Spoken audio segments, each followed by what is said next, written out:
The first time I saw her I thought I was dreaming. Queen Lythera of the Virellian Empire was unlike any being I had ever encountered.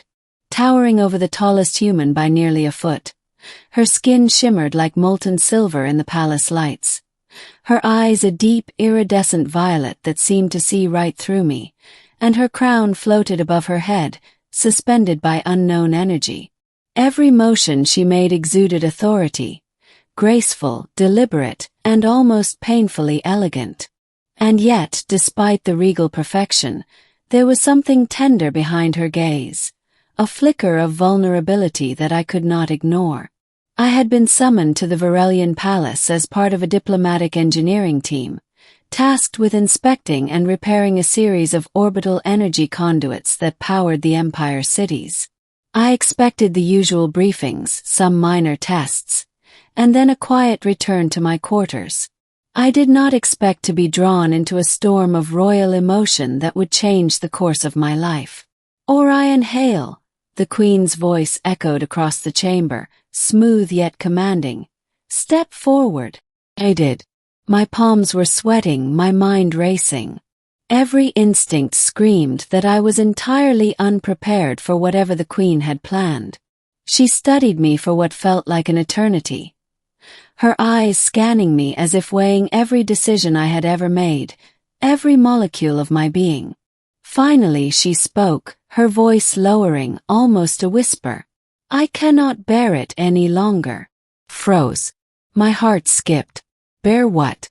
You, human, she continued, her eyes softening, have ignited a storm in me that I cannot contain.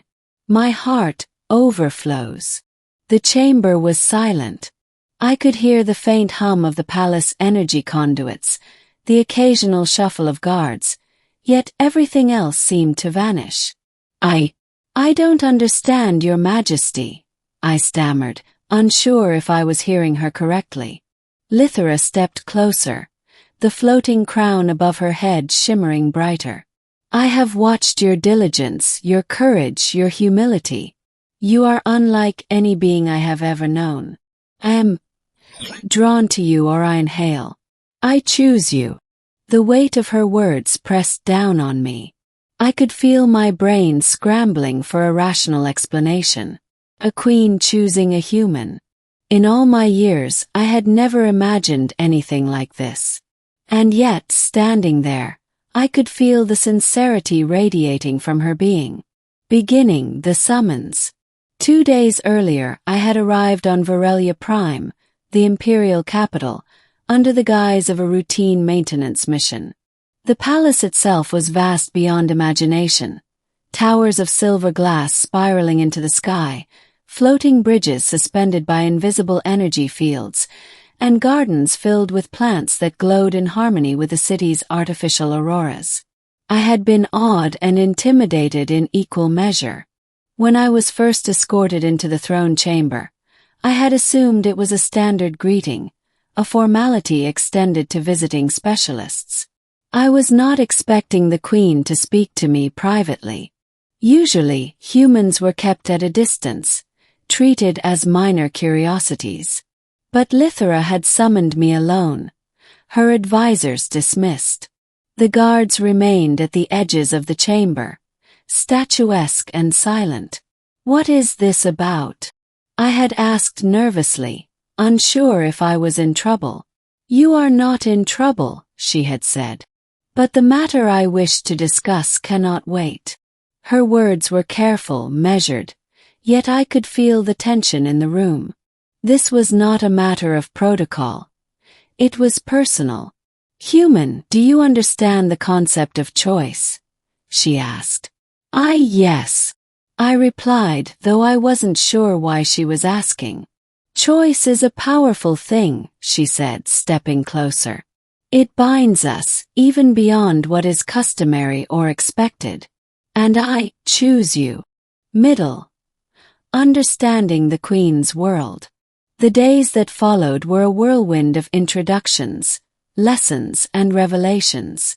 Lythera brought me into the inner sanctum of her private chambers, a space usually reserved for the closest counselors and family. The room was circular, with a ceiling of swirling energy, a translucent floor showing the city beneath, and walls lined with historical relics and glowing art depicting the Empire's history. Here, she revealed more of herself than she had to anyone. "I have ruled for 3 cycles," she explained, "and have maintained composure, dignity, and discipline. But humans, you are different. Your presence challenges the structure I have lived within for so long." I listened, fascinated and terrified at once. "Different how?" "Your empathy," she said softly, almost reverently. "Your humility. Your ability to see beyond the walls of expectation. It is intoxicating." We spent hours together, talking, observing the city from the balcony, and walking through the gardens. She shared her fears, of isolation, of expectation, of never being truly understood. I shared my own experiences as a human far from home, feeling small in a galaxy that seemed too vast and strange. Slowly, I began to see the weight she carried, the burden of being queen, and the loneliness that came with it. I realized that her heart had been overflowing long before she admitted it to me. She had been searching for someone who could meet her in honesty and courage, and somehow, against every expectation, that someone was me. Climax. Facing the court. The royal court was not accustomed to displays of raw emotion from their queen. When Lythera finally declared her intentions publicly, I was summoned to the throne room in front of the council, advisors, and generals. The chamber was packed with beings of all species, their eyes wide, whispering in astonishment. "Human," Lythera said, her voice echoing through the hall. "I choose him." Gasps rippled through the audience.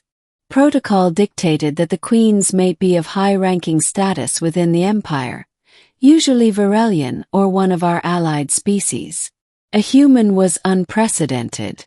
One of her advisors stepped forward, bowing deeply. "Your Majesty, are you certain? This could destabilize centuries of tradition." Lythera's eyes blazed. "I am certain. My heart does not lie. This is not protocol, it is truth. Orion Hale shall stand by my side, not because of duty, but because of choice." I stepped forward, my own voice shaking. "Your Majesty." Shoo," she said, placing a hand near my chest. The warmth was undeniable, the energy between us palpable. "There is nothing to say but yes. Choose you. I will always choose you." The court fell silent. For the first time, the Empire saw Lythera not as an untouchable queen, but as a being capable of love, vulnerability, and courage. Ending, a new path together. In the weeks that followed, we prepared for the ceremonial union that solidified my place beside the queen. It was not just a political formality. It was a joining of hearts, minds, and energies. Virellian customs involved a ritual called the Luminara bonding, in which the couple's bioenergies intertwined, harmonizing in a visible display of light and power. The ceremony was breathtaking. Lythera and I stood facing one another as our hands joined. Tendrils of glowing violet energy spiraled from her crown, weaving around us, merging with the rhythm of my own life force.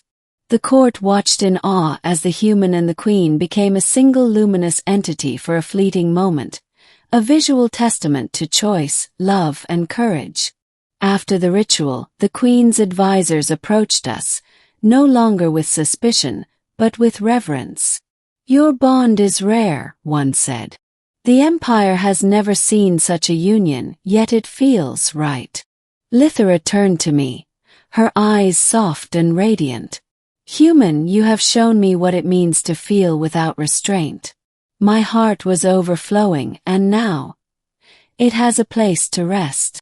I smiled, overwhelmed but steady. "And I will guard it, Your Majesty. Always." From that day forward, my life was entwined with the Queen's, Not by obligation, not by law, but by mutual choice. Together we navigated politics, threats, and discoveries across the Empire, each challenge strengthening the bond between us.